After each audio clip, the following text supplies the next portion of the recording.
예수님께서 공생애를 시작하시면서 처음 하신 말씀이 바로 하나님 나라의 복음을 선포하신 것입니다. 때가 찼고 하나님 나라가 가까웠으니 회개하고 복음을 믿으라. 여러분, 이 말씀이 예수님께서 공생애 사역을 하시면서 처음 선포하신 말씀이에요. 예수님께서 이처럼 하나님 나라에 대해서 말씀하셨습니다. 하나님 나라의 복음을 선포하셨습니다. 이 하나님 나라의 복음은 뭐냐 하면 다시 하나님께서 우리 인간들에게 마음을 여셨다는 거예요. 또 하나님께서 새로운 계획을 세우셨다는 거예요. 그 새로운 계획이란 바로 새로운 하나님 나라를 위한 새로운 하나님의 백성을 하나님께서 부르시겠다는 거예요. 이전에는 여러분 그 대상이 여러분 이 이스라엘 백성들의 한정이 되었지만 새로운 하나님 나라, 새로운 하나님의 백성들은 이제 이 예루살렘을 넘어 땅 끝에 있는 하나님의 백성들을 하나님께서 불러 모으시겠다. 이런 하나님의 복음, 이런 새로운 하나님의 백성들을 불러 모으시겠다라는 이 복음을 예수님께서 선포하신 것을 볼 수가 있어요. 그래서 이 복음은 그야말로 유대인 외에 소위 말하는 이방인들인 우리에게까지 바로 이 죄사함의 은총과 하나님의 존귀한 자녀가 될 수 있는 그러한 생명의 길을 열어주시는 그러한 복음의 내용을 예수님께서 선포하실 것입니다. 예수님께서 이처럼 하나님의 복음을 선포하시고 하나님의 이 나라 운동을 3년 하시다가 어떻게 하셨습니까? 예수님께서 하늘로 올라가십니다. 하늘로 올라가시기 전에 예수님께서 제자들에게 매우 중요한 말씀을 하셨어요. 오늘 1장 8절 말씀해 보시면 오직 성령이 너희에게 임하시면 너희가 권능을 받고 예루살렘과 온 유대와 사마리아와 땅끝까지 이르러 내 증인이 되리라 말씀하십니다. 여러분, 예수님께서 이 제자들에게 복음의 증인이 되라 말씀하셨어요. 예수님께서 공생애 사역을 하실 때에는 예수님께서 직접 복음을 선포하셨어요. 그런데 여러분, 예수님께서 성천하시기 전에 이 말씀을 선포하시면서 복음의 증인이 되라 말씀하시는 것입니다. 그 때문에 여러분, 이 말씀이 의미하는 게 뭡니까? 예수님께서 복음의 증인의 사명을 바로 제자들에게 위임하신 것이라고 우리가 볼 수가 있습니다. 그래서 여러분, 복음의 이 사명, 복음의 증인은 바로 우리 그리스도인들에게, 제자들에게 예수님께서 위임해 주시고 우리를 신뢰하고 맡기시고 주님께서 성천하신 것을 볼 수가 있습니다. 그 중요한 것은 뭐냐 하면 우리가 분명히 이처럼 복음의 사명을 받았습니다. 주님께서 우리에게 이 복음의 증인이 되는 것을 위임해 주셨다는 것입니다. 그럼 어떻게 하면 여러분 우리가 하나님께서 우리에게 맡기신 이 복음의 사명을 잘 감당할 수 있겠는가 하는 것입니다. 여러분, 이 사명을 감당하기 위해서는 우리가 무엇을 여러분 갖춰야 하는가? 우리에게 필요한 것이 무엇인가? 오늘 말씀 함께 나누도록 하겠습니다. 우리가 진정한 이 복음의 증인이 되기 위해서 필요한 게 뭐냐면 첫째는 복음을 경험해야 하는 것입니다. 나의 복음이 있어야 한다는 것이죠. 그럼 복음은 이 기쁜 소식이에요. 이 기쁜 소식으로 먼저 누가 경험해야 하는 것입니까? 내가 경험해야 돼요.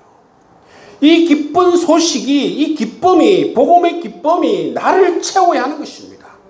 내가 이 복음을 맛보고 경험해야만이 우리가 복음의 증인이 될 수 있다는 거예요.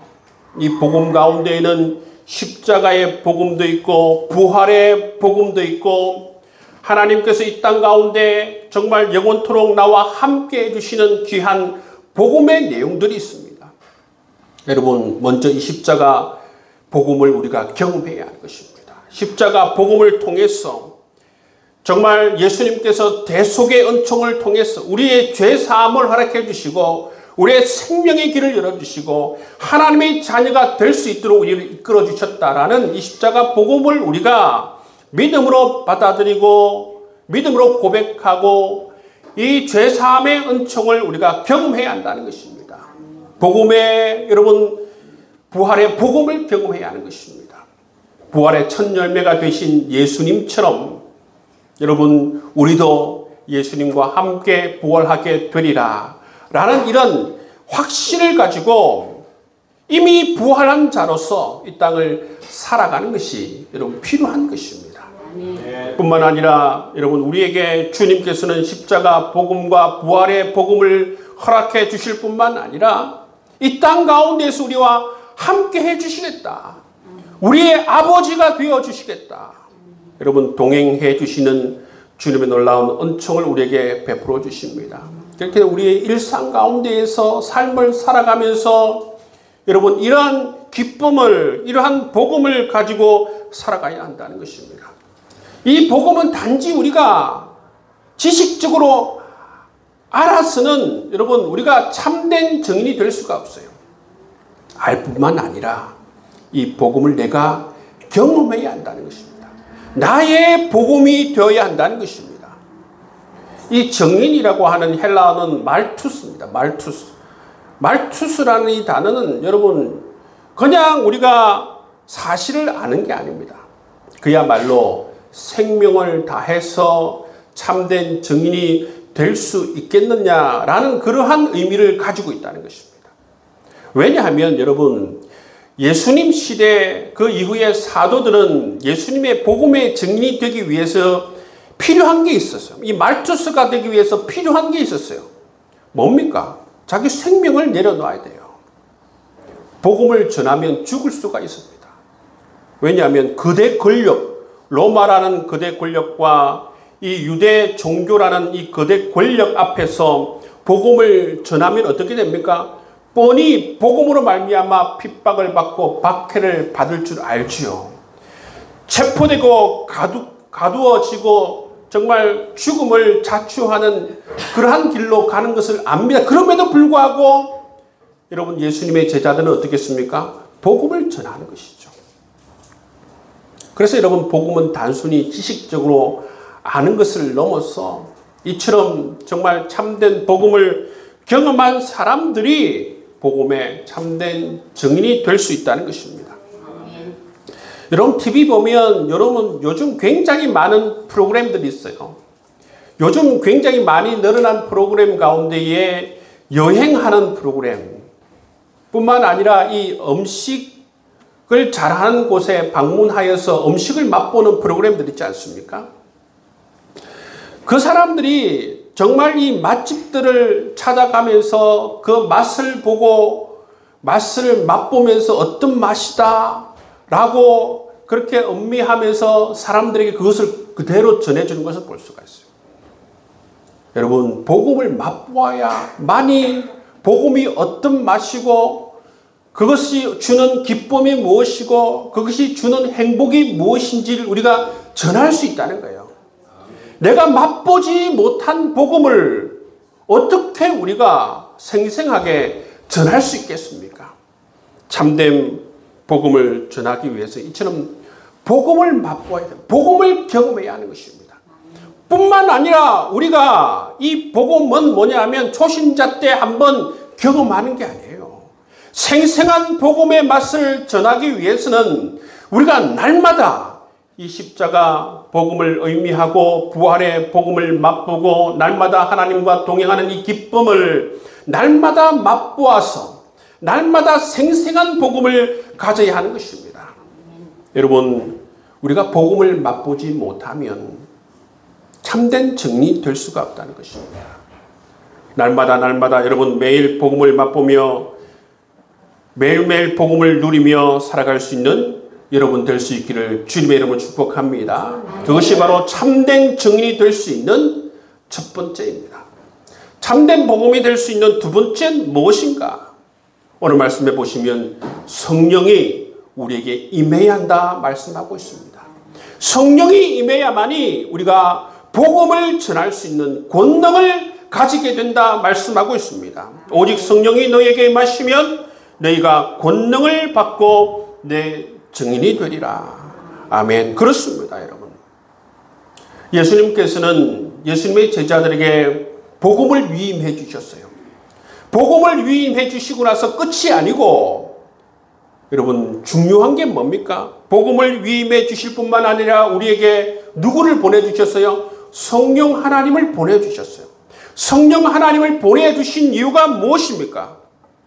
우리 인간의 지혜와 능력으로는 이 사명을 감당할 수 없기 때문에 그래요. 여러분, 이 복음의 사명이라고 하는 것은 참된 증인이 될 수 있기 위해서는 여러분 우리의 생각과 우리의 능력으로 감당할 수 없기 때문에 그렇기 때문에 우리가 고백해야 하는 것입니다. 하나님, 나는 내 능력과 여러분 내 자질과 내 지혜로는 복음의 참된 증인이 될 수 없습니다. 이런 고백이 있어야 된다는 것입니다. 참된 증인이 되기 위해서는 이 위대한 사명을 감당하기 위해서는 우리에게 바로 성령께서 우리에게 임해야 한다는 것입니다. 성령께서 임해서 여러분 성령께서 우리에게 권능으로 여러분 역사해 주실 때에 우리가 능력을 가질 수 있다는 것입니다. 여러분 베드로를 한번 보십시오. 베드로를 한번 보십시오. 예수님께서 대제사장 집에서 여러분 신문을 받을 때 그렇게 여러분 잘난 체 하던 베드로가 그 두려움 가운데 어떻게 했습니까? 예수님을 모른다. 3번 부인하는 모습을 볼 수가 있어요. 우리 인간은 어떤 존재인가? 이러한 존재라는 것이 아무 능력이 없고 아무 지혜가 없고 여러분 강하고 담대한 척하지만 자기에게 불리하면 자기에게 이익이 안 되면 여러분 한 발자국도 나아가지 못하는 게 사람이에요. 여러분 우리 자신이 그렇다는 것입니다. 그런데 여러분 우리가 어떻게 강하고 담대하게 될 수가 있습니까? 성령에 사로잡힐 때에 성령에 사로잡힐 때 성령의 사람이 될 때에 성령께서 주시는 지혜와 능력을 가질 때에 물불 가리지 않는 참된 복음의 증인이 될 수 있다는 거예요. 베드로를 보십시오. 그렇게 두려워하던 베드로가 복음으로 말미암아 체포됩니다. 체포되어서 어디 갑니까? 사내들인 공회. 그 자기 자신이 부들부들 떨던 그 대제사장들과 그리고 그 종교 지도자들 앞에 끌려갑니다. 근데 그 자리에서 어떻게 합니까? 베드로는 복음을 전해요. 여러분 그 자리에서 복음을 전한다는 것입니다. 그 자리에서 복음을 전한다는 것은 오늘날과 완전히 다른 의미예요. 목숨을 걸었다는 거예요. 그 정도로 이 베드로는 확실한 부활의 복음과 십자가의 복음을 가졌기 때문에 지금 죽어도 좋다. 내가 이 부활의 복음을 전하고 죽겠다라는 그러한 마음이 있었기 때문에 여러분 그 재판 자리 앞에서 복음을 전하는 모습을 볼 수가 있다는 것입니다. 여러분 이렇게 성령이 임해야만이 성령에 의해서 사로잡혀야만이 우리가 참된 복음의 증인이 될 수 있는 것입니다. 그리고 우리가 알아야 하는 건 뭐냐 하면 우리가 복음을 전할 때에 단지 우리 말만 전해지는 게 아니에요. 우리가 정말 하나님 말씀에 순종하여서 복음을 전할 때에 성령께서 여러분 복음을 듣는 사람들 가운데 역사해 주시는 줄 믿습니다. 성령께서 역사하신다는 거예요. 우리가 예를 들어서 일 정도 복음을 전하는 데 기여한다면 성령께서 99% 여러분 일하시는 거예요. 성령께서 복음을 듣는 사람들의 마음을 여시는 역할을 해요. 성령께서는 복음을 듣는 사람들의 복음의 의미를 깨닫게 하시고 그 복음의 의미를 여러분 감동하면서 받아들이게 하시고 그것을 믿음으로 소유하게 만드시는 역할은 누가 하시는 것입니까? 성령 하나님께서 하시는 일이에요. 그렇기 때문에 여러분, 복음이 단순히 내가 100% 하는 게 아니라는 겁니다. 우리는 복음을 전하라고 하면 성령께서 나와 함께 하시고 성령께서 그 영혼 가운데 역사해 주시리라는 것을 믿고 우리가 단순히 복음을 선포하는 것입니다. 여러분, 그렇게 나아갈 때에 복음의 역사가 일어나게 되리라 믿습니다. 네. 여러분, 복음이 시작될 때 그 예루살렘의 소수에 그친, 소수의 무리에 그친 그 하나님의 백성들이 지금 보십시오. 지금 온 여러분 세상 가운데에 수십억 명이 엄청난 사람들이 예수를 나의 구주, 나의 하나님으로 믿고 있습니다. 그것이 사람의 역사입니까? 그렇지 않아요. 그 당시 유대교회에서는 어떻게 생각했느냐 하면 놔두라. 놔두면 없어질 것이다. 그렇게 말하는 사람도 있었어요. 그렇지 않습니다, 여러분. 복음의 역사는 생명의 역사고 성령의 역사이기 때문에 지금 여러분 이 온 세상에 있는 하나님을 믿는 백성들의 모습을 한번 보십시오. 이게 바로 성령의 역사예요. 여러분, 우리가 믿고 있는 옆 사람, 모든 사람들을 한번 보십시오. 이게 바로 성령의 역사 가운데에서 우리가 예수 그리스도를 나의 구주, 나의 하나님으로 믿고 고백하며 하나님의 백성이 된 것입니다. 성령의 역사가 아니면 내가 어떻게 예수를 나의 구주, 나의 하나님으로 고백합니까? 여러분, 우리가 복음을 선포할 때에 이 놀라운 성령의 역사가 일어나게 되리라 믿습니다. 여러분, 그렇기 때문에 이러한 것을 우리가 먼저 깨닫고 사모하며 정말 기도 제목으로 삼고 기도해야 될 줄 믿습니다. 하나님 아버지, 내가 복음의 깊은 맛을 보게 하여 주옵소서. 복음을 알고 복음을 깨닫고 복음을 경험하여서 이 복음이 먼저 나의 복음이 되게 하여 주시고 성령에 사로잡힌 자가 되게 하여 주셔서 참된 복음의 증인이 될 수 있도록 인도하여 주옵소서. 여러분, 그렇게 기도할 수 있는 여러분 될 수 있기를 주의 이름으로 축복합니다. 누가복음 14장 말씀에 보면 하나님 나라 잔치자리에 예수님께서 사람들을 초청해요. 근데 여러분, 사람들은 어떻게 반응합니까? 어떤 사람은 말하기를 나는 밭을 샀으니 밭에 나가봐야 된다. 어떤 사람은 나는 소를 샀으니 소를 한번 부려보러 가야 한다. 어떤 사람은 나는 장가를 들었으니 나는 갈 수가 없다. 사람들은 하나같이 자기 자신의 상황과 자기 자신의 핑계를 대면서 이 예수님께서 하나님 나라로 초청하는데 그 초청을 거부하는 모습을 볼 수가 있습니다. 여러분, 우리 혹시 여러 가지 이유를 대면서 주님께서 우리에게 주신 이 사명을 방임하거나 방관하지 않습니까? 여러분, 우리 사명을 받은 우리에게 이 사명을 주신 하나님께 대해서 기본적으로 우리 그리스도인들이 가져야 하는 자세가 무엇이겠습니까? 내가 잘 못할 것 같아도 기본적으로 우리 그리스도인들이 가져야 하는 자세는 바로 순종하는 자세를 가져야 한다는 것입니다. 여러분, 순종하는 자세를 가질 때에 하나님께서 우리에게 은혜를 더하시고 성령께서 역사를 해주시고 하나님께서 예비해 주신 우리에게 여러분 축복을 더해 주시는 줄 믿습니다. 이 목사가 해야 될 일이 뭔가 하면 여러분이 정말 하나님과 더 가까워지게 하고 하나님의 축복을 경험하게 하고 정말 이 성령의 사람이 되게 하시고 하나님의 말씀에 순종할 수 있는 그 길을 열어주는 사람이 목사가 해야 될 일이에요. 그래서 여러분, 저는 이 말씀을 전하면서 정말 여러분들이 정말 이 하나님의 사명 앞에서 순종하는 자세를 가지고 말미암아 하나님의 축복을 경험할 수 있기를 주의 이름으로 축복합니다. 여러분, 우리가 이 복음의 사명을 가지라고 하니까 어떤 사람들은 내가 매일매일 사람들을 교회로 데리고 와야 되는가? 여러분, 그런 생각 하지를 마세요. 여러분들 생각해야 되는 것은 그런 부담감을 가지지 마시고 각자 형편에서 할 수 있는 일을 하면 되는 것입니다. 각자 형편에서 할 수 있는 일을 하면 되는 거예요. 여러분, 노인이시거나 아니면 움직일 수 없는 사람이 어떻게 매일 다니면서 복음을 전할 수 있습니까? 그런 사람들은 자기 형편에서 여러분 할 수 있는 일을 하면 되는 거예요.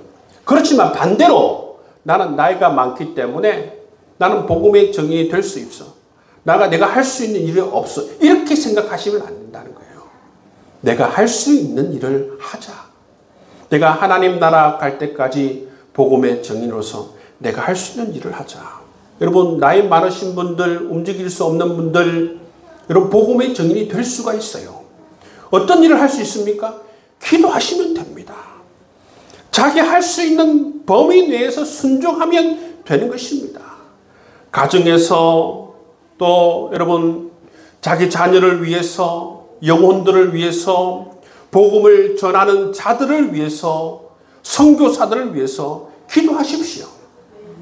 여러분 그것이 바로 내가 할 수 있는 일이고, 그것을 통해서 우리는 하나님 나라 복음에 참여할 수 있고 동력자가 될 수 있고 하나님 복음의 증인이 될 수가 있는 것입니다.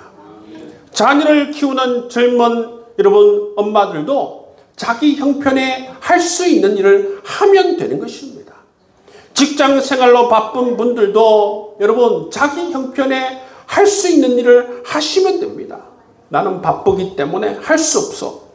이렇게 하는 것이 아니고 여러분 그건 축복의 통로를 막아버리는 거예요. 여러분 아무리 바빠도 복음의 증인이 될 수가 있는 것입니다. 직장 생활에서 성실하게 일하고 정직하게 행동하며 동료들을 향해서 친절을 베풀고 말 한마디로 위로하고 그 모든 것이 여러분 빛과 소금의 역할을 하는 것입니다. 그리스도의 향기를 나타내는 것이죠. 그 가운데 여러분 짧은 그 순간에도 정말 나는 예수님 믿으니 너무나 좋다. 그 말은 바로 그리스도의 편지가 되는 것입니다. 시간을 쪼개 하루 5분, 하루 10분 여러분 정말 주님의 말씀에 순종하는 마음을 가지면 영혼을 품고 기도하게 되는 것입니다. 아무리 바빠도 우리는 이처럼 복음의 증인이 될 수 있다.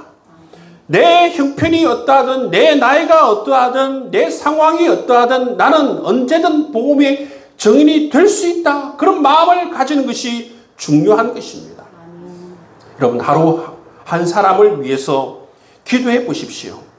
밖에 나가서 전도하지 못하더라도 여러분 매일 한 명씩 구체적인 이름을 부르면서 여러분 기도해 보십시오.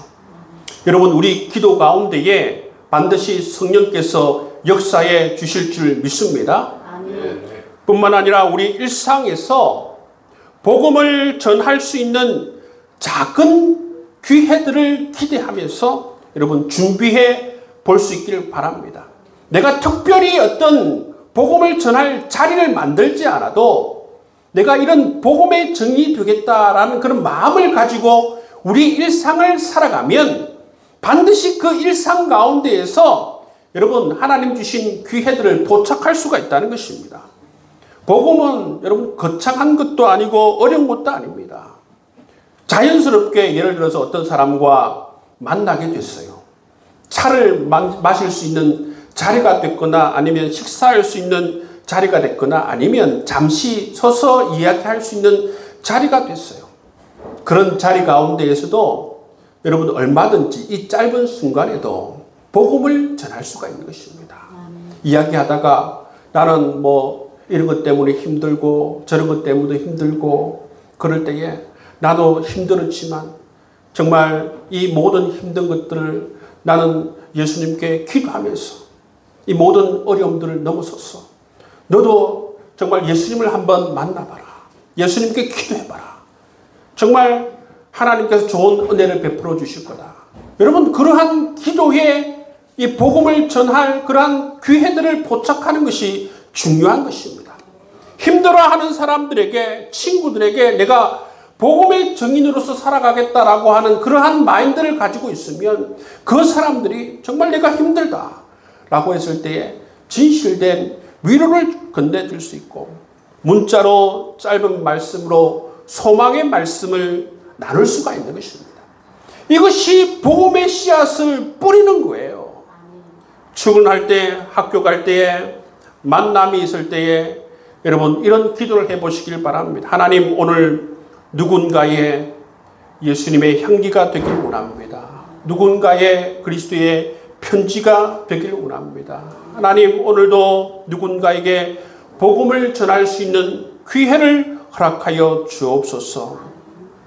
여러분, 그렇게 우리가 그런 마음을 가지고, 그런 마인드를 가지고 복음의 증인으로 살아갈 때에 우리가 특별한 어떤 시간을 가지고 특별한 장소에 가서 여러분 우리가 복음을 전하지 않아도 우리 일상 가운데에서 여러분 만나는 사람에게, 여러분 간혹 모르는 사람들에게도 우리가 예수님을 전할 수 있다는 거예요.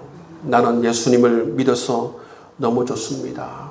내가 아플 때에 정말 저는 이 모든 고통을 하나님께 아뢰므로 말미암아 응답을 받고 정말 치유함을 받고 회복이 되었습니다. 여러분, 그러한 여러분 간증들을 할 수 있지 않습니까? 여러분, 간증들이 길 필요가 없어요. 간증 가운데는 5초짜리도 있고 3초짜리도 있고 여러분 10초짜리도 있습니다. 나는 예수 믿어서 너무 좋습니다. 나는 예수님을 믿어서 행복합니다. 여러분, 그런 짧은 간증들이 그 사람들에게 정말 복음의 씨앗으로 뿌려져서 그들 가운데에도 성령께서 역사하셔서 그 복음의 씨앗으로 말미암아 그 사람이 정말 복음이신 예수 그리스도를 만날 수 있는 계기가 된다면 그 얼마나 좋은 우리가 복음의 증인이 되는 것입니까? 여러분, 복음을 전하는 것을 어렵게 생각하고 특별하게 생각하고 특별한 시간을 내고 특별한 장소에 가야 한다라는 생각을 버리시고 우리가 일상 가운데에서 정말 복음의 증인으로 내가 살아가겠다. 일상 가운데에서도 성령께서 기회를 주시면 복음을 전해야겠다. 그리스도의 편지가 되고 그리스도의 정말 향기가 되겠다. 그런 순종하는 자세를 가지고 나아갈 수 있기를 주의 이름으로 축복합니다. 그럼 반드시 성령께서 우리를 도와주실 줄 믿습니다. 반드시 성령께서 우리 가운데 역사해 주시를 믿습니다. 여러분, 성령께서 주시는 그 복음을 순종하고 나아갈 때에 우리에게 대표적으로 축복해 주시는 5가지가 있어요. 여러분, 우리가 복음에 순종하여서 복음을 전하려고 하면 하나님께서 우리를 축복해. 첫 번째가 뭐냐면 함께 해주시는 축복을 경험할 수 있어요. 성령께서 나와 함께 하고 있구나. 하나님께서 나에게 힘을 주고 있구나. 지혜를 주시구나. 나를 도와주시구나. 내 가운데 역사하고 계시는구나. 성령 하나님과 소통하면서 성령의 역사를 경험하는 그런 축복을 더해 주시는 것입니다. 두 번째는 뭐냐면 여러분, 주의 말씀대로 여러분 성령의 능력을 우리에게 더해 주시는 줄 믿습니다. 세 번째는 뭐냐면 정인된 삶을 삶으로 말미암아 우리의 삶에 영혼 구원의 열매를 맺게 하신다는 거예요. 네 번째는 나로 말미암아 핍박받는 자는 복이 있나니 하늘에서 너희 상이 큼이라 말씀하고 있습니다. 여러분, 우리가 복음을 나누고 복음을 전해줌으로 말미암아 하늘에서 너희 상이 큼이라, 이런 하늘의 상을 우리에게 축복해 주시는 것입니다. 다섯 번째는 뭡니까?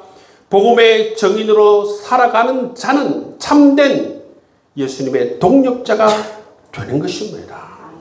여러분, 주님의 마음을 알고 여러분 주님의 가신 그 십자가의 길을 알고 주님의 그 사명의 길을 조금이라도 우리가 알려고 하면 우리가 이 정인된 삶, 사명의 길로 걸어가야만이 주님께서 이 땅에 오셔서 3년 동안 복음을 전하시면서 힘들고 어렵고 여러분 그런 주님의 마음들을 조금이라도 이해할 수 있고 뿐만 아니라 이 십자가의 그 놀라우신 복음의 은총이 무엇인지, 부활의 이 복음의 은총이 무엇인지, 영원토록 우리와 함께 하시는 하나님의 그 은총이 무엇인지 우리가 깨닫는 귀한 은혜를 더해 주신다는 거예요.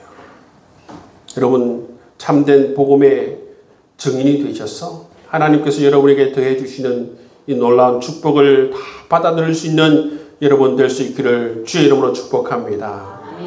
말씀을 정리하며 사랑하는 성도님 여러분, 우리가 처한 상황이 어떠하든지 하나님은 우리를 복음의 증인으로 부르셨습니다. 그 부르심은 부담스러운 것이 아닙니다. 그 부르심은 우리를 가치 있는 삶으로, 영광스러운 삶으로 주님께서 우리를 초대하신 것입니다. 정말 그 복음의 증인된 삶을 살면 우리가 복음 안에서 먼저 이 행복을 누리고 기쁨을 누리게 만드시고 우리의 삶을 의미 있고 가치 있고 영광스럽게 그렇게 만들어 주실 줄 믿습니다. 여러분 어리석게 이 복음의 초대에 외면하지 마시고 정말 우리 그리스도인들이 가져야 하는 그 자세대로 순종하는 마음을 가지셔서 주님께서 이 복음으로 말미암아 우리에게 주시고자 하는 이 놀라운 축복들을 다 받아 누릴 수 있는 여러분의 삶이 될 수 있기를 주의 이름으로 축복합니다.